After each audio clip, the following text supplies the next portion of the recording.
a bet. Oh, I heard that. I'm getting that in there. I'm are we not allowed to place a bet on minor league baseball in this town? Radke told me that.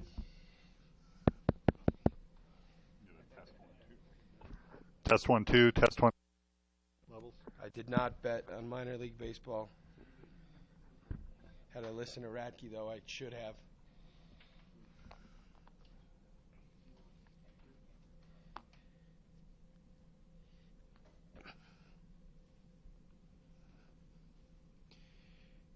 You guys all good? You ready?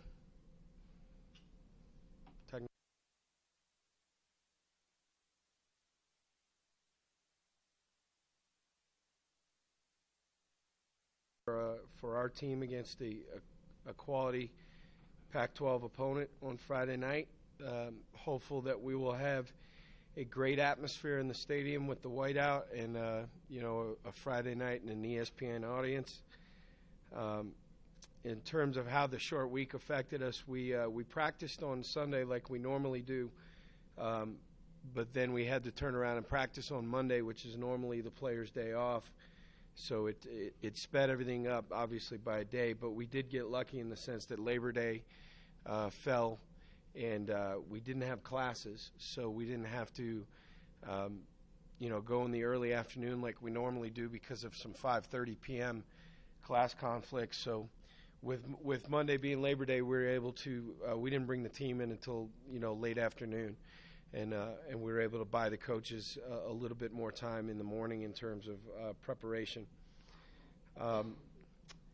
Having watched now, I watched a lot of Washington State in the summertime, and then watching them, I watched first the TV copy of the Rutgers game. I watched it while it was happening, and then having a chance to have seen the film, there's no doubt that they are significantly improved from where they've been.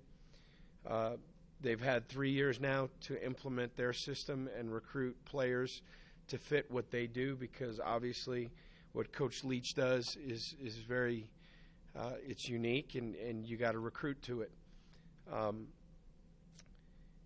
They are explosive on offense. I expect we'll see an improved defense. They have difference makers on both sides of the ball, and in my opinion, guys on both sides of the ball that we're going to have to account for and be aware of where they're at. We have our hands full. This will be a challenge, but a challenge that we're looking forward to.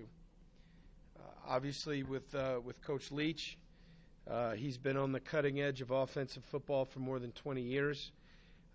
There was a time where Coach Leach and Coach Alt were both considered outliers in the mid to late 90s when they were throwing it all over the place where everybody else was trying to run up or line up and run power. So there's a common tie there. Ironically enough, what Coach Leach was doing in the late 90s, early 2000s has almost become the norm now in college football. But his family tree and the family tree that he comes out of, they were the innovators of it. He still serves as the primary play caller. I'm sure he's the primary game planner. So obviously I have a great deal of respect for Coach Leach and everything that he's done. Before anybody even asks about it, obviously we got the Nevada ties, Ken Wilson on the staff, Coach Mastro. Obviously Coach Wilson's ties run here really, really deep, having been a former player and having been here for, I believe, over 2 decades, and with his son on our team. I don't know if I don't think there's a schematic advantage to be gained. Coach Mastro has been gone here for a while, and even though he was one of the innovators of the offense and one of the contributors, it's been a long time. Certainly the verbiage is going to have changed. He left to go to, was it after the 2009 season he went to UCLA? 10? So, it's been a little while. Coach Wilson will know our people, but, when he made the decision to go to Washington State, we had just finished recruiting, and the X's and O's really had not begun in earnest. So, but he obviously will know our people. I do think it's a kind of a unique and fun deal for Tyler. How many chances do you get in your career to play in a Division I college football game and have your dad be on the other sideline? That's pretty cool. I have no regrets about never having gone to the NFL, but I can assure you, had I ever gone, beating my two brothers and my father would have been very high on the priority list. So, that's a pretty cool thing that they get to share together. I asked Tyler yesterday, I told him, hey, before the game, it's going to be neat. Go pose with your dad, get a picture taken. I hope his mom gets down on the field and gets to be a part of it too. But when we go into pregame warm-up, then it's just another football game, and then they can enjoy it afterwards.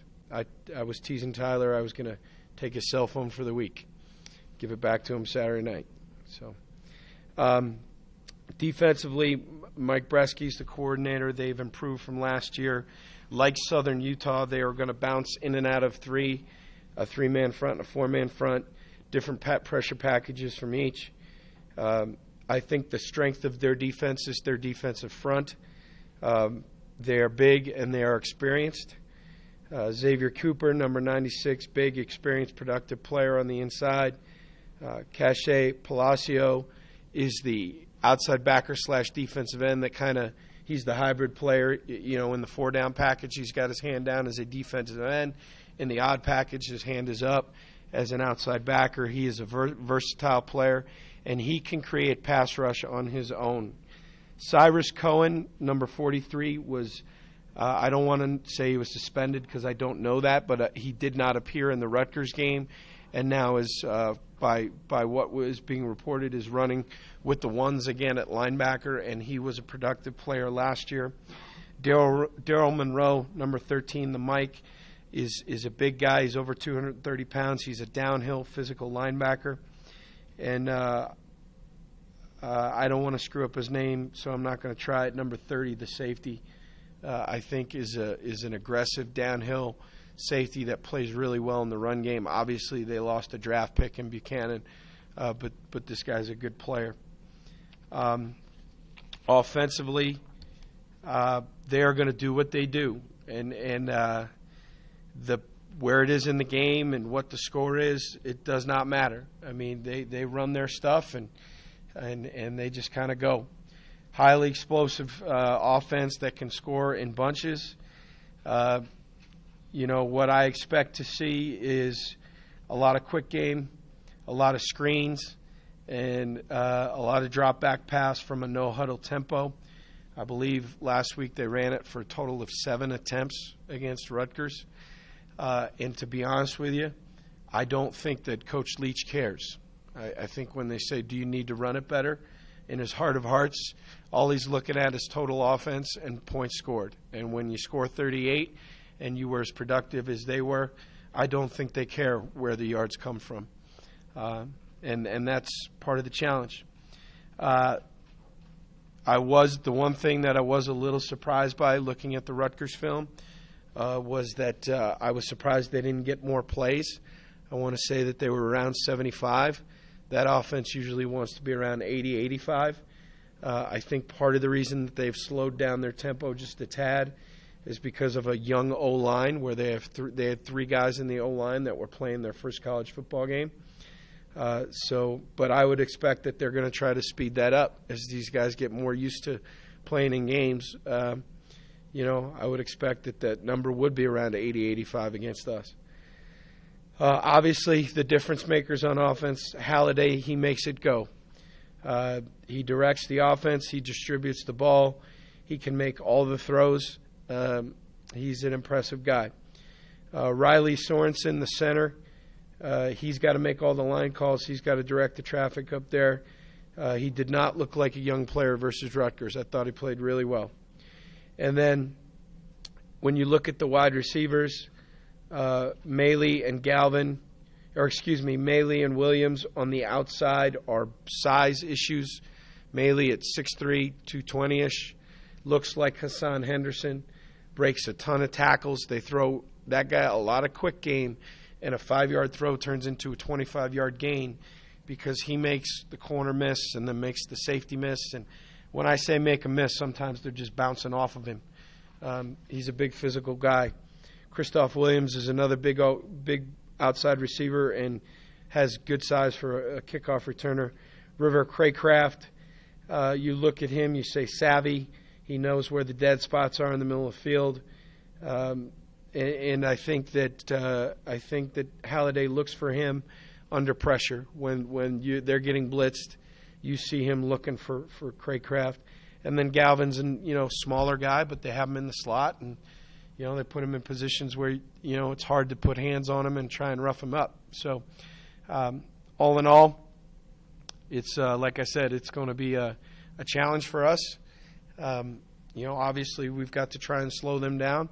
We've got to try and run the ball effectively, like Rutgers was able to do, and try and keep their offense on the sideline watching as much as we can.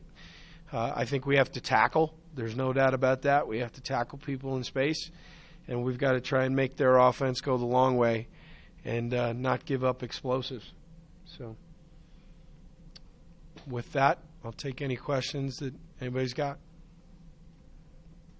How big a challenge is this for, you kind of talked about it, but how excited are you to see your defense go against this type of explosive offense? Excited? Excited might be the wrong word. It'll be a test, there's no doubt. I guess looking back on the Southern Utah game, the one thing that we can take out of that is that they did not try to play with a fullback or two tight ends. They played a spread up-tempo game, and there will be some carryover to this opponent. So there is some value in that. May not necessarily be in terms of the route concepts and what the opponent's trying to do, but the tempo and the formations and all those things, there will be some carryover. It will be a test, no doubt, and it's one I think our guys are excited for. And,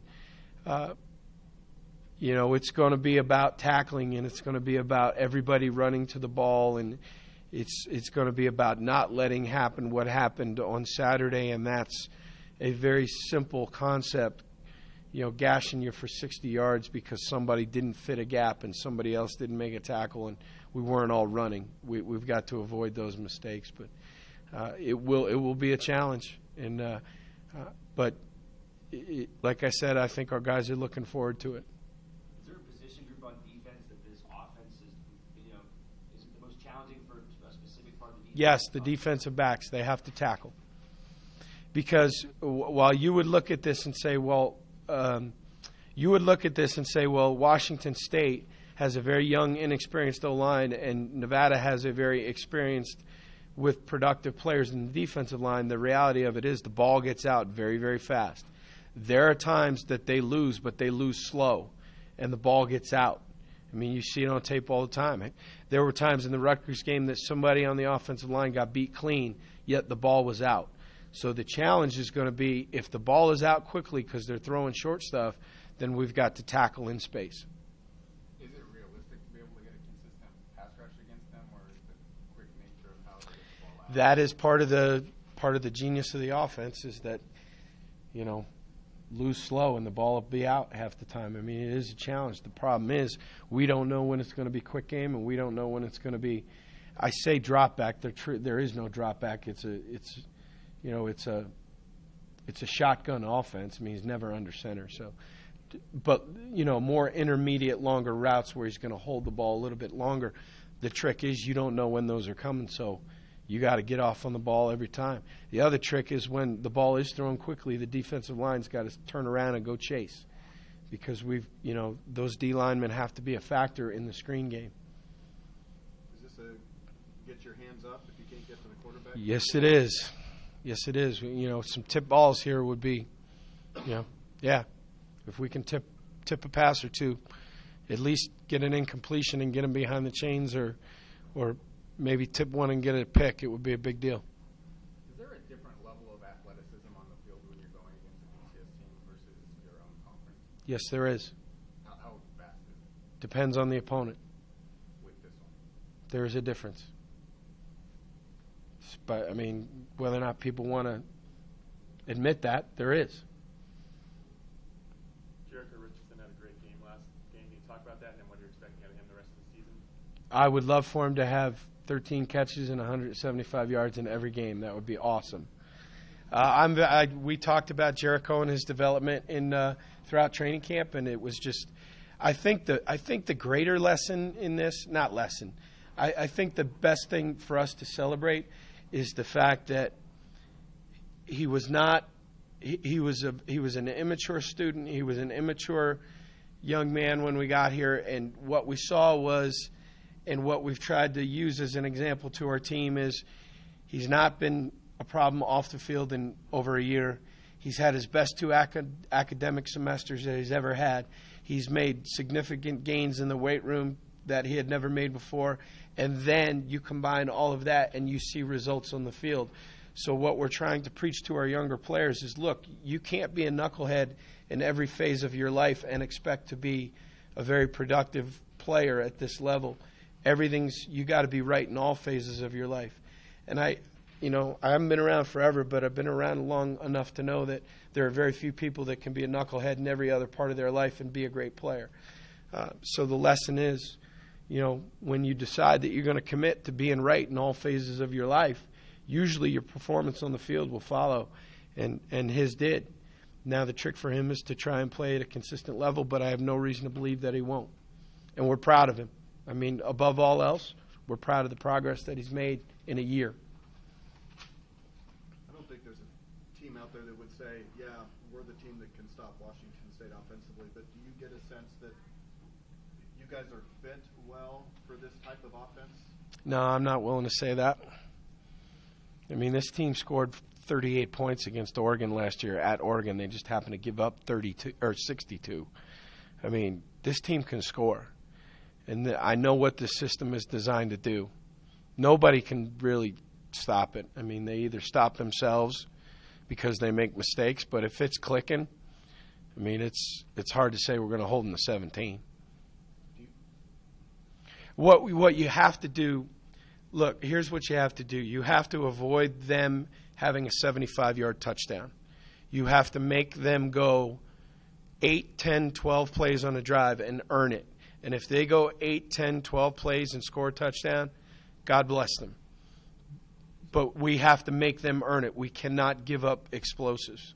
So should we expect to see Southern Utah's defense on your side?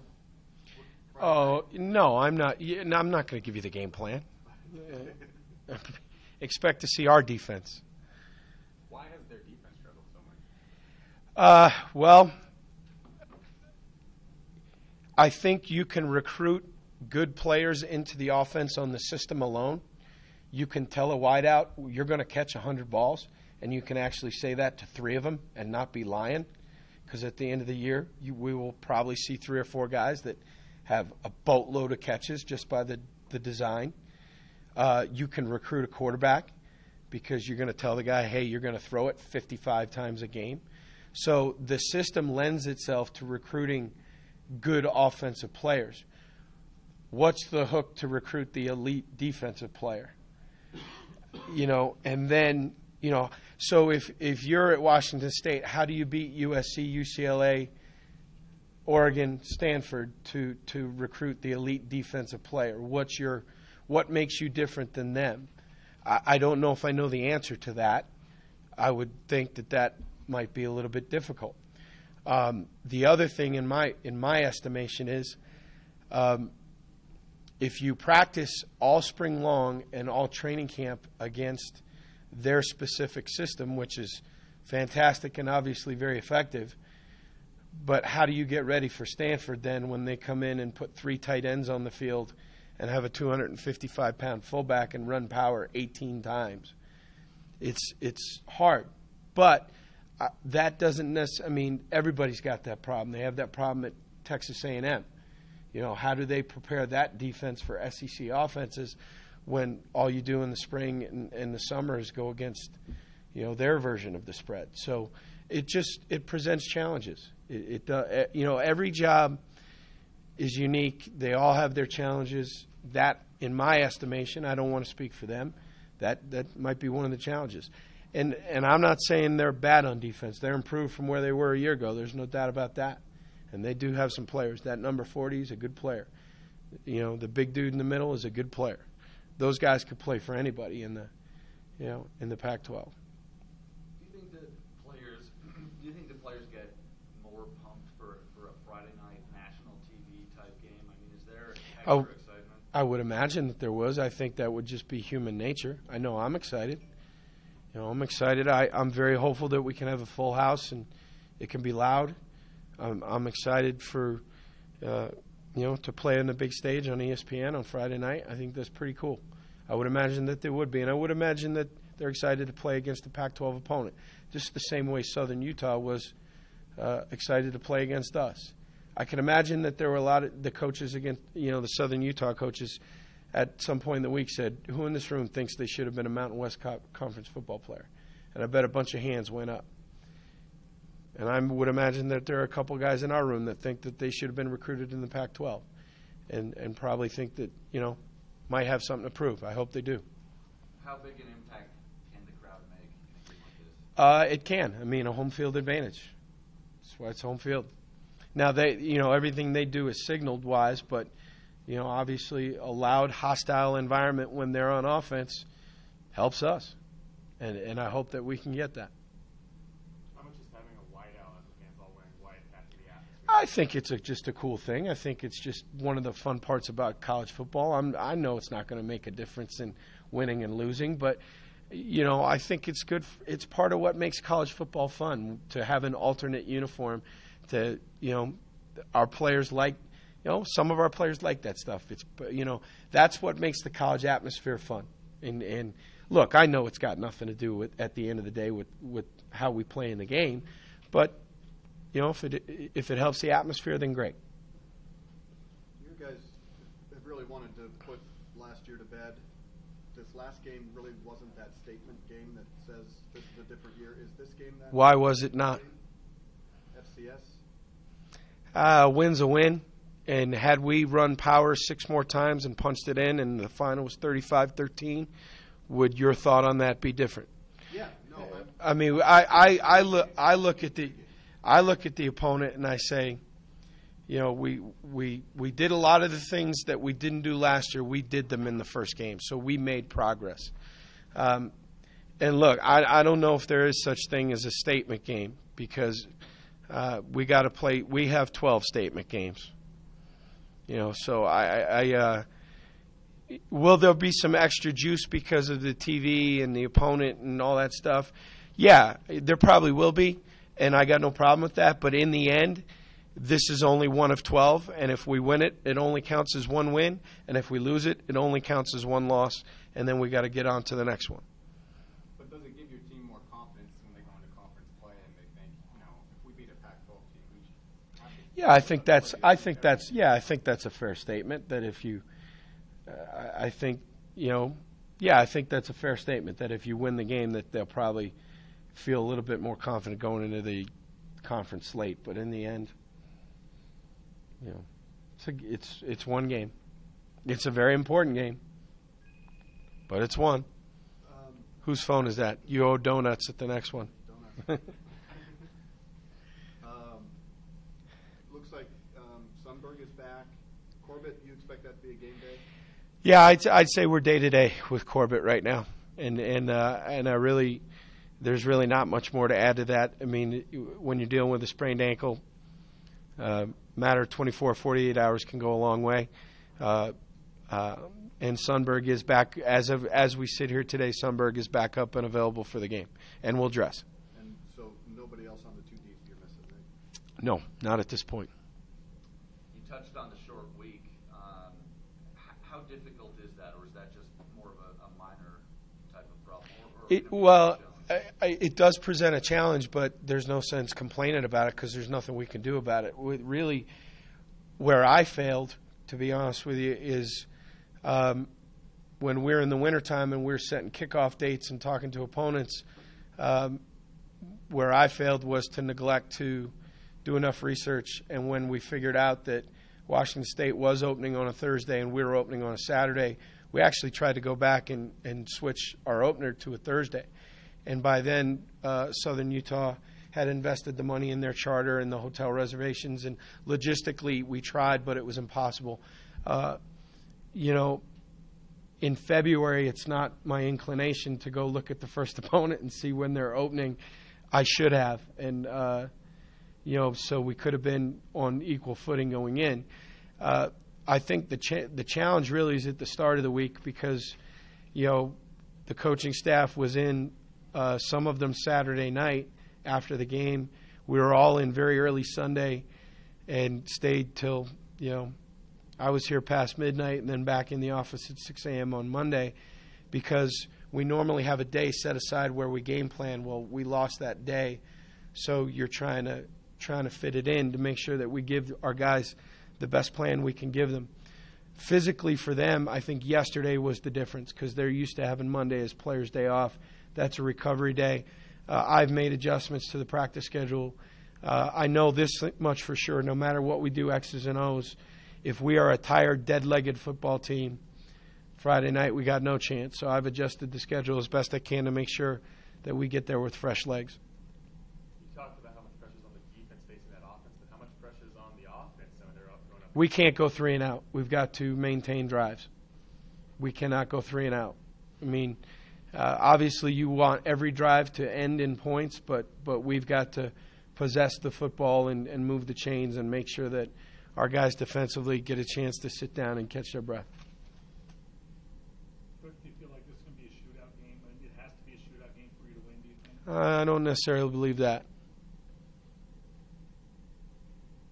It was funny. I watched Coach Leach's press conference yesterday, and ironically enough, they asked him about Nevada. He talked about Coach Alt for about 3 minutes. And then I think at the end he figured out, he's still not there. He's not the coach there anymore.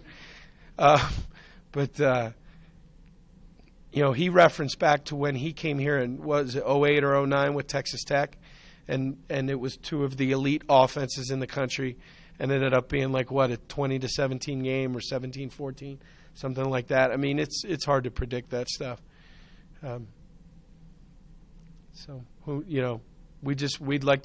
We're trying everything we can to find a way to win. That's what we're trying to do right now. If that means it's 35-32 or if that means it's 21-17, either way. So, good? All right, thanks, guys.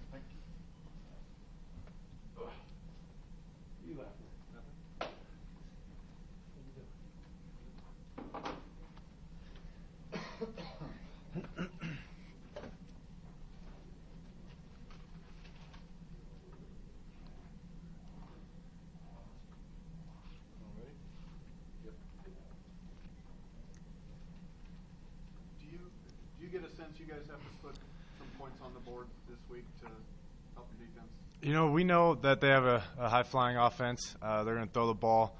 But as soon as offensively you think you got to score every drive, that's when you kind of get in some trouble. And we've had that happen against Air Force. And, I remember 2 years ago playing at Air Force, and we felt like we had to score every drive, and we ended up going 3 and out on multiple drives. So I think it's more of a mentality of we want to score every drive. It's not that we have to. It's we want to score.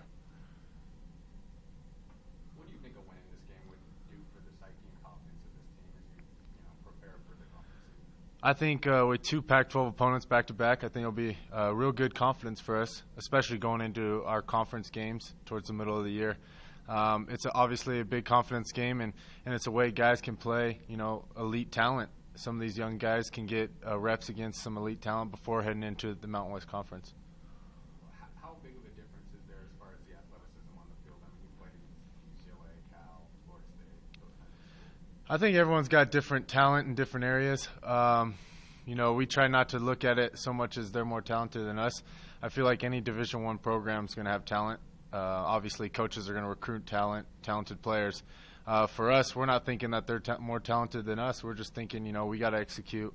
We got to make big plays when we have the opportunity, and we just kind of go out there and be ourselves and, kind of let it all fall into place. Coach kind of talked about, some players in your room thinking you should have been recruited by Pac-12 schools and whatnot. I mean, do you enter this game with that kind of chip? Is that still something that drives you, or are you over that? I'm kind of over that just because I've played Pac-12 opponents in my past 3 years here. The fact that we've actually gone down and beat a Pac-12 opponent in Cal. So many of the veterans on the roster know what it takes to beat a Pac-12 opponent. And, as long as everyone just believes that we can beat them, then there's no reason we can't go out there and execute our game plan and come away with the victory. As soon as you start thinking or making excuses, hey, they're better than us, they're more athletic than us, that's when it kind of rolls downhill.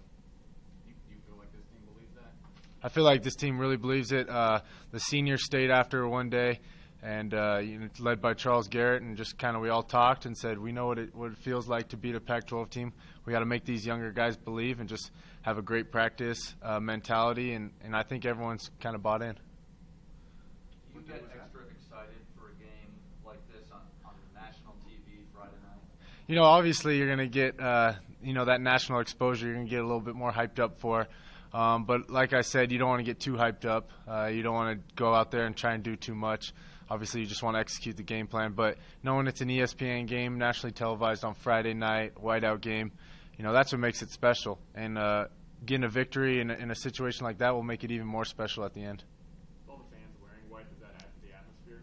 I think it's awesome running out of the tunnel and seeing all white. It's a pretty cool experience, and I know college football's the only ones who do such a thing like that. Obviously, it doesn't really happen in the NFL, and obviously in the smaller like Pop Warner stuff that doesn't happen. So it's a blessing to go out there and see all your fans committed to wearing white, and it's going to be a pretty live atmosphere. When you guys all looked at this schedule, knowing how badly you wanted to put last year behind you, last week's game really isn't the statement game. Did you guys kind of look at this one as, for us to really bury 13 and know that we're a good team, this is the team, this is the game we're looking at?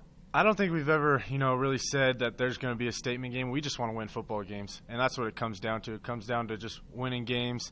It doesn't matter if it's an FCS opponent, Pac-12 opponent, or Mountain West Conference opponent. It's just that we want to go out there. We know that we're talented. We play for each other, and we know that as long as we execute our game plan, like I've said multiple times, that we can get a victory no matter who the opponent is. You mentioned the chat that you guys all had, the seniors that Charles led. What day was that? That was Monday, I believe, yesterday, yeah. Can you share some of the stuff of what you guys talked about? It was just about how, we've been to a Pac-12 opponent. We've played away. I think my last 3 years here, we've opened up with a Pac-12 opponent on the road.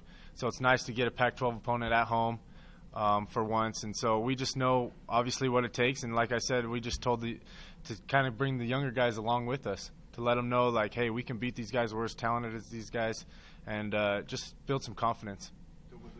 Was it the whole senior class? Or? Yeah, it was position leaders and pretty much senior class. What's the toughest challenge about playing on a short week? I think recovery's big. A lot of guys, you see them getting in the cold tub, and we don't have that off day. As a quarterback, film preparation, you got to squeeze in more time for film. It's second game. I'm still watching games from last year, which you never know if they do something different.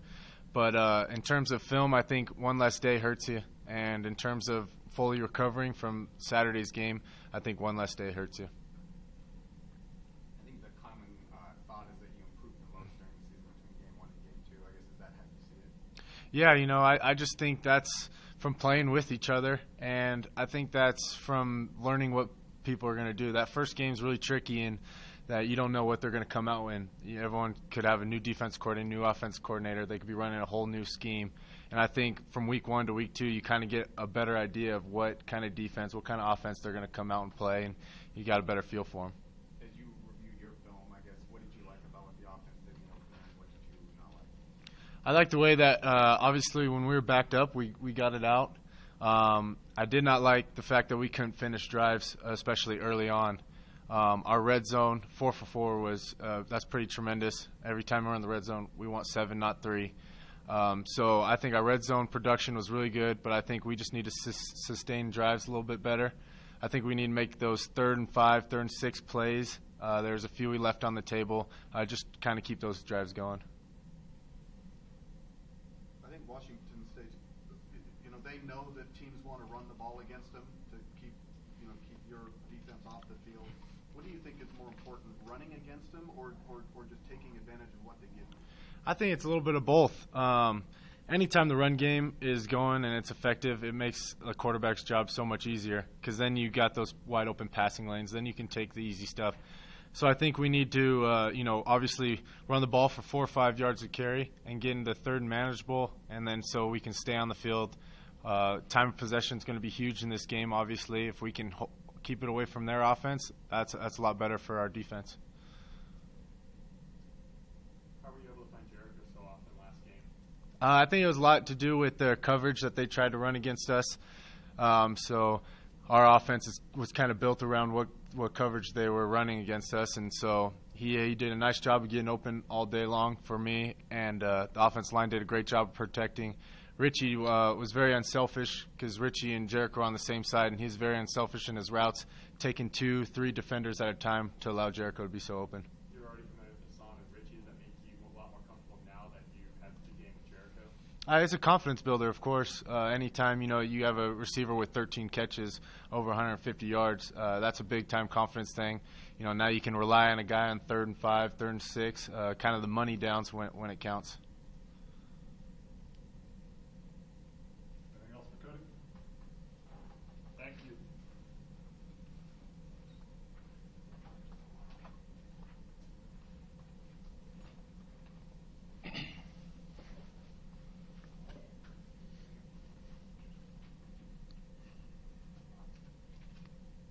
Questions for Brock?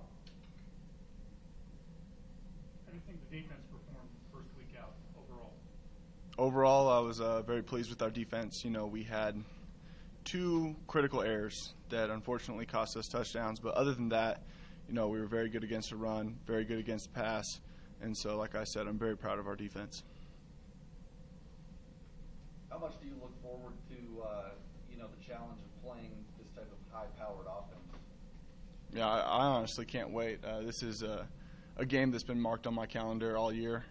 And, it's a big audience. Hopefully we'll have the stadium packed out there. You have the whiteout going. It's a high-energy, high-intensity game. And, there's a lot of pass. And, that's what I love to go against. So looking forward to it. A team like this that throws the ball so quickly, from your standpoint, what kind of a difference do you think you can make with a quarterback that gets rid of the ball so quickly and it's going to be hard to get pressure on? That's just adjusting your game plan as a defensive lineman. Instead of, facing a quarterback that takes those, 5-6 step drops, you have a guy who's quick and they have a screen game. Well, then, I'm just not going to be as fancy on my moves. Basically, if it doesn't work the first time, you're going to bull rush and you're just trying to run people over, position the offensive linemen's bodies to get in the way of the passing lanes. How much does having depth on the defensive line help for a game like this? That helps tremendously, actually. We're going to rotate a lot. That way, we can do those bull rush moves, various pass rush moves that won't get us, too fatigued out there. So we can have that depth and trust the guys that are in there, because that's always important too. You're pretty big across the offensive line, all 5 of the starters over 300 pounds. Do you have a preference on what kind of offensive lineman you're going against, more of a bigger guy or a more agile guy? I'm not too worried about it. I've looked at their size, and they run kind of that bird's protection offensive line. They have pretty much the widest splits I've seen since we played at Texas Tech, and it's a very similar offense to that. But it's you versus another guy out there trying to get to the quarterback. So not too worried about size, big, small. It just depends on how good they are. Does a win in this game change the confidence level or psyche of the team? I think for the young guys, yes, because I feel like they kind of have that, the Pac-12 intimidation factor going for them. But, like Cody said when we talked amongst, each other as seniors, we've tried to, reach out to the younger guys for them to realize, look, we faced Pac-12, opponents before. My first game that I started in, we opened up at Cal and we won. So you don't need to approach this game any differently than you would any other game. We treat each week as, it's 0-0, and we're trying to be 1-0 by the end of the week. And so that's what we've been making a big point this week. Did you have that, Pac-12 or BCS intimidation factor when you were a younger player? My first game, absolutely. That was at Oregon, and I don't know if you guys remember, it was the second play I was in, and I was covering, I forget what his name is, number 6, I believe. Yeah, go with that. And they had me on the wheel route. They're like, Brock, you got the wheel route. Brock, you got the wheel route. And as soon as he said hike, everything just froze. I totally forgot what I was supposed to do. All I did is I saw the quarterback, so I just ran after him, threw it over, scored a touchdown, got yelled at. But once you get that out of your system, though, things could they flow a little bit better. But, that's just something, like I said, to talk to the younger guys. Like, there's no need to have that, fear. And I wish someone had reached out to me when I was, young and told me that. Do you get a sense that you guys are just from the way your defense is built, at least built well against this kind of offense to have, you're probably faster than you guys have ever been. You've got depth in the secondary. You guys can get to the quarterback. Is that the right style of defense to have against a team like this? Absolutely. Anytime you have a high-passing team, having a team that is strong up front, depth in the secondary, obviously you saw Nigel, we have playmakers in the backfield now. And anytime you go against an offense like this, it's a good match, and I'm really looking forward to it. How much fun is it to play in front of a packed house and, you got the whiteout? When you have that energy from the crowd, how much fun is that for you as a player? It's an indescribable feeling. I mean, going out there when Mackey's packed, the whiteout, everyone's – basically there's just so much more energy than, a regular game. When you have a whiteout, it brings the fans, basically closer to us because, it's like, we're wearing white, they're wearing white, Then you got all the red out there and whatever colors Washington State is. But, it's a lot of fun. So, like I said, I'm really looking forward to it. But it's an indescribable feeling. Well, thank you. All right.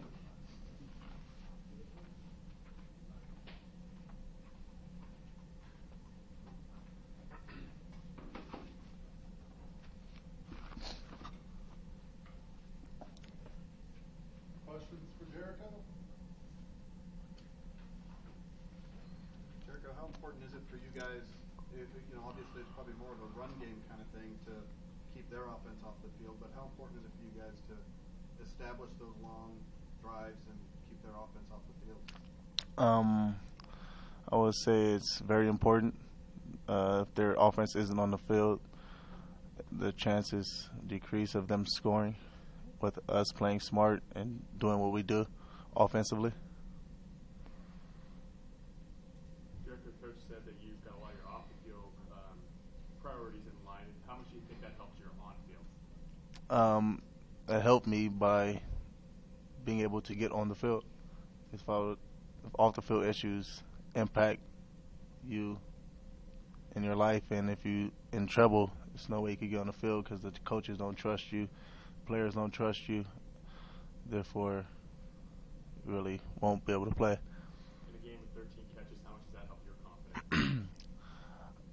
It helps my confidence extremely, I'll say, but this Friday's a whole new game. Is there any added incentive going against a team that throws it as much as Washington State to kind of prove that, you're a great receiver too and they've got a bunch on the field? What was your question again? Sorry. The fact that Washington State's a team that throws it a lot, they got a lot of receivers, does that kind of pump you up to go out there and show that, you're as good as anybody they got on the field? I wouldn't say that. I'll just say as long as I'm contributing to the team and our offense is doing what we do and we get a win, that's what really matters. We know the coaches have talked about, how tough it is to prepare on a short week, especially when the other team doesn't have the short week. Has it been tough for you guys too, just from a practice standpoint? I wouldn't say it's been tough. I would say it kind of puts stress on our body, but I think we'll be fine. Stress just because you didn't get a chance to have a day off, kind of thing. Yeah, we're right back into it. Are you extra hyped for a game like this when you play on national TV Friday night ESPN? Do you get extra pumped up for a game like that? Yes, you get pumped up, but it's just another game. Anything else for Jerico? All right, thank you. Thank you.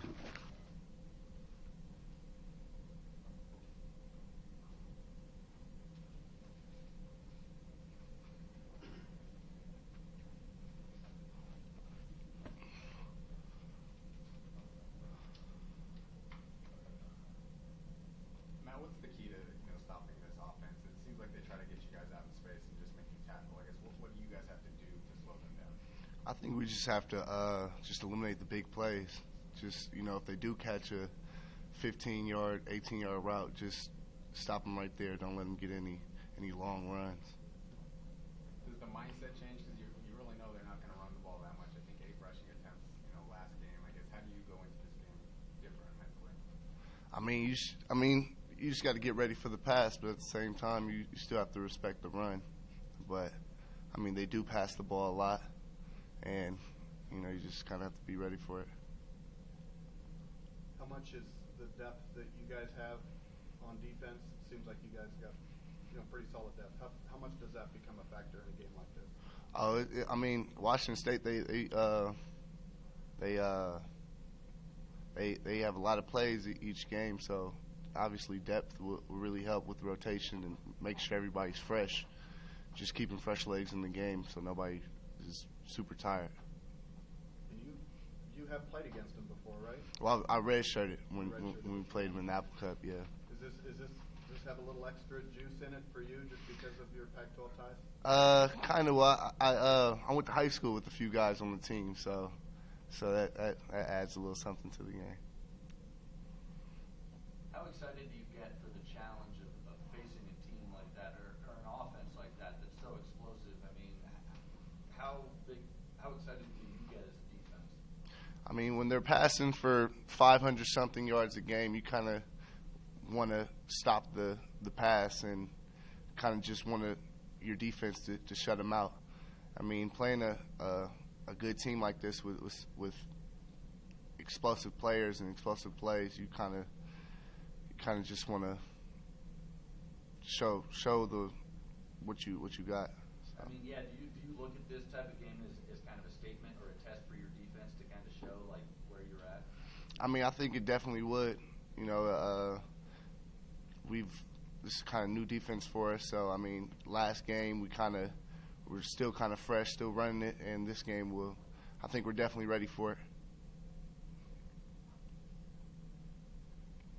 Chris asked, I think Cody this earlier. You generally see a lot of improvement from week 1 to week 2. Do you expect that as well this week? I think definitely. You have a lot of new guys. Get the first game jitters out. So, with new guys, you kind of I don't know. They're not really. They don't really have that stage fright anymore. Playing on a short week now, with one less day of preparation. As a player, does that make that big of a difference to you? And what's the toughest part about that? The toughest part is, like Cody said, is recovery. And that's the toughest part. But we don't have like our the Mondays off, so we're just kind of every day now. It's not really too tough. The coaches do a lot of preparation. We do a lot of preparation. So watching film, we still have the film and stuff like that. So I think the only part is just our bodies. Mentally, I think we're all ready for the game. It seems like when you watch Washington State's offense, it's almost like mass chaos. There's just so many bodies going so many directions. Do you see it that way from the defensive side, and is that kind of exhaustive or exciting, or what? I don't really see it that way. It's a lot of high tempo. A lot of guys running. They run the no huddle, I believe, and it's I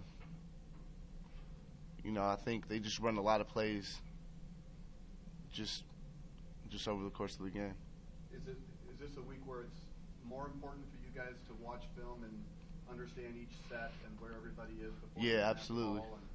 Yeah, for sure. Because they do a lot of different formations, a lot of different personnel groups. So it's definitely important to watch film and make sure you understand what they're trying to do.